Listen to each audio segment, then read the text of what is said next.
Rolls Royce. এই গাড়িটির সাথে আমরা সকলেই কম বেশি পরিচিত।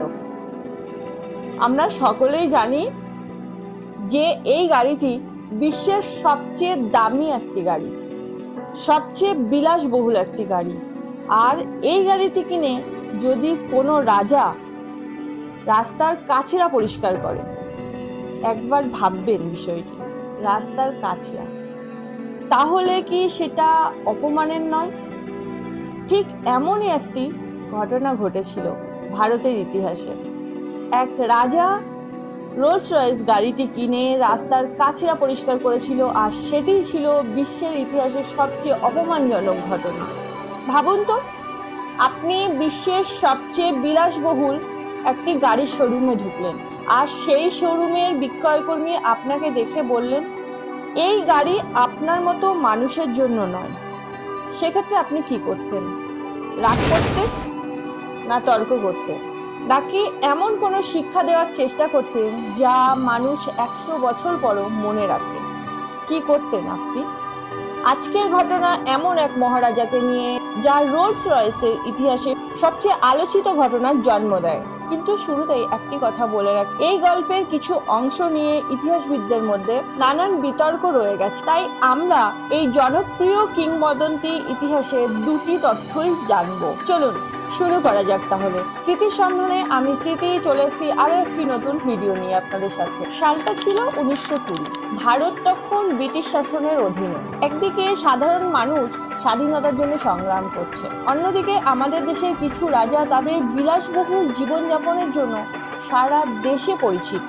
আর ঠিক সেই সময় থেকেই রোলস রয়েস ছিল বিশ্বের সবচেয়ে দামি, বিলাসবহুল ও একটি সম্মানজনক গাড়ি। এই গাড়িটি কেনা মানে ধনী হওয়া নয়, এই গাড়িটি ছিল ক্ষমতা, রাজকীয় ও মর্যাদার প্রতীক, সম্মানের প্রতীক। আর সেই কোম্পানির অন্যতম ক্রেতাদের মধ্যে ছিলেন ভারতীয় রাজারাও। আর ঠিক এই সময় লন্ডনে যান আলওয়ারের মহারাজ জয়সিং প্রভাকর। কিন্তু এখানে মজার বিষয় হলো, সেদিন রাজামশাইয়ের সাথে ছিল না কোনো মুটু, ছিল না কোনো নিরাপত্তা রক্ষী। তার ফলে যেটা হয়েছিল, তিনি সাধারণ ভারতীয় পোশাকে লন্ডনের রাস্তায় ঘুরছিলেন। হাঁটতে হাঁটতে তিনি রোলস রয়েসের শোরুম দেখতে পান। গাড়ির প্রতি রাজামশাইয়ের ছিল প্রবল আগ্রহ, ফলে তিনি শোরুমের ভিতরে প্রবেশ করেন।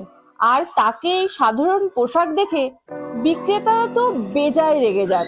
আর তারপর যেটা ঘটলো তার জীবনের সবচেয়ে বড় অপমানজনক ঘটনা। শোরুমের একজন ব্রিটেন কর্মচারী তার পোশাক দেখে ধরে নেয় তিনি একজন গরিব দরিদ্র ভারতীয়। রাজামশাইয়ের কোনো প্রশ্নের উত্তর না দিয়েই তিনি রাজামশাইকে বেজায় অপমান করে বসেন। তিনি আরো বলেন, এই গাড়ি আপনার মতো দরিদ্রের জন্য নয়, এই গাড়ি আপনার মতো মানুষের নাগালের বাইরে। এমনকি তিনি তাকে শোরুম থেকে ঘাট ধাক্কা দিয়ে বাইরে বার করে দেন। কিন্তু রাজামশাই একবারের জন্যও নিজের পরিচয় দেননি, তিনি শুধু চুপচাপ বাইরে বেরিয়ে আসলেন। কিন্তু নীরবতাই সবসময় দুর্বলতার লক্ষণ নয়, কখনো কখনো হয়তো এই নীরবতাই সবচেয়ে বড় প্রতিশোধের সূচনা হয়ে দাঁড়ায়। আর ঠিক তেমনটাই হয়েছিল। হোটেলে ফিরতেই তিনি তার মন্ত্রীকে নির্দেশ দেন। রোলস রয়েসের শোরুমে জানিয়ে দেওয়া হলো, আলওয়ারের মহারাজ জয়সিং কাল শোরুমে আসবেন। এই খবর পৌঁছাতে না পৌঁছাতেই শোরুমের চিত্র বদলে গেল। মেঝেতে বিছানো হলো লাল রঙের কার্পেট। ম্যানেজার থেকে কর্মচারী সকলেই প্রস্তুত হয়ে রইলেন মহারাজ কখন আসবেন। যথাযথ সময় মহারাজ তার রাজকীয় পোশাক ও অলংকার বিশাল শোভাযাত্রা নিয়ে তিনি শোরুমে প্রবেশ করলেন। সকালে সেই কর্মচারীর মুখ পুরোপুরি বদলে গেল, ফ্যাকাশে হয়ে গেল। মহারাজ কোনো অভিযোগ তুললেন না, কোনো অপমানের কথাও তিনি বললেন। শুধু তিনি বললেন, শোরুমে থাকা 6টি রোলস রয়েসই আমি কিনবো। তিনি সেই 6টি রোলস রয়েস কিনে নিলেন। সকলেই তো অবাক, কোনো দরদাম ছাড়াই সম্পূর্ণ মূল্যে সেই 6টি রোলস রয়েস তিনি কিনে নিলেন এবং সাথে সাথে তিনি সম্পূর্ণ টাকাও পরিশোধ করে দিলেন। গাড়িগুলি পাঠিয়েও দেওয়া হলো ভারতে। শোরুমের সকল কর্মীরা ভাবতে শুরু করলেন, এটাই হয়তো তাদের সবচেয়ে বড় বিক্রি। কিন্তু তারা তো ভাবতে পারেনি সবচেয়ে বড় চমকটি এখনো বাকি রয়ে গেছে। ভারতে ফিরতেই মহারাজ এমন এক আদেশ দিলেন যা শুনে সবাই তো হতবাক, স্তম্ভিত হয়ে গেল সকলে। তিনি বললেন, আজ থেকে এই 6টি রোলস রয়েসে শহরের সমস্ত ময়লা, কাঁচরা এবং গোবর পরিবহন করা হবে। যে গাড়িটি একদিন ধনীদের অহংকার ছিল, সেই গাড়িটি তৈরি হলো পৌরসভার পরিষ্কার পরিচ্ছন্নতার গাড়ি।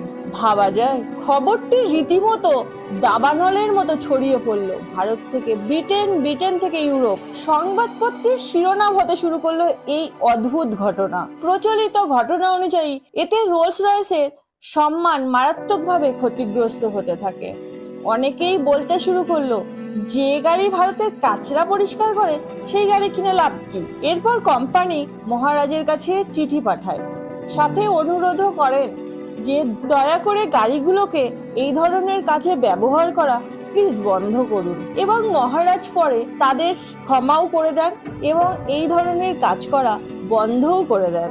কিন্তু এই ঘটনা গবেষকদের অধিকাংশ মানুষই সত্য, আবার অধিকাংশ মানুষ অসত্য বলে মনে করেন। কিন্তু এই গল্প সত্য বা অসত্য সেটা বিচার করার থেকে বরঞ্চ এই গল্প আমাদেরকে একটা জিনিস শেখায়, সেটা মানুষের পোশাক দেখে কখনোই মানুষকে জাজ করা উচিত নয়। অর্থাৎ নেভার জাজ এ বুক বাই ইটস কভার। ক্ষমতা সবসময় বাহ্যিক বিষয় নয়, আর কখনোই কারোর আত্মসম্মানে আঘাত করতে নেই, তাহলে একদিন সেই আত্মসম্মানই তার অস্ত্র হয়ে উঠতে পারে। আর যে অস্ত্র সাধারণ অস্ত্রের থেকেও অনেক বেশি ধারালো হতে পারে, অনেক বেশি শক্তিশালী হতে পারে। আর হয়তো ঠিক এই কারণেই 100 বছর পরেও আজও আমরা এই গল্প নিয়ে আলোচনা করছি বা মানুষকে এই গল্প ভাবাই। এখন আপনার কাছে একটাই প্রশ্ন, আপনার কি মনে হয় এই ঘটনা কি আদৌ সত্য, নাকি এটি শুধুমাত্র লোককথিত? আপনি আপনার মতামতটি কমেন্ট বক্সে জানাবেন। আর আমার গল্পটি যদি আপনার ভালো লাগে তাহলে লাইক করতে ভুলবেন না। ততক্ষণে সকলে ভালো থাকবেন, সুস্থ থাকবেন। দেখা হচ্ছে আরো একটি নতুন ভিডিওতে।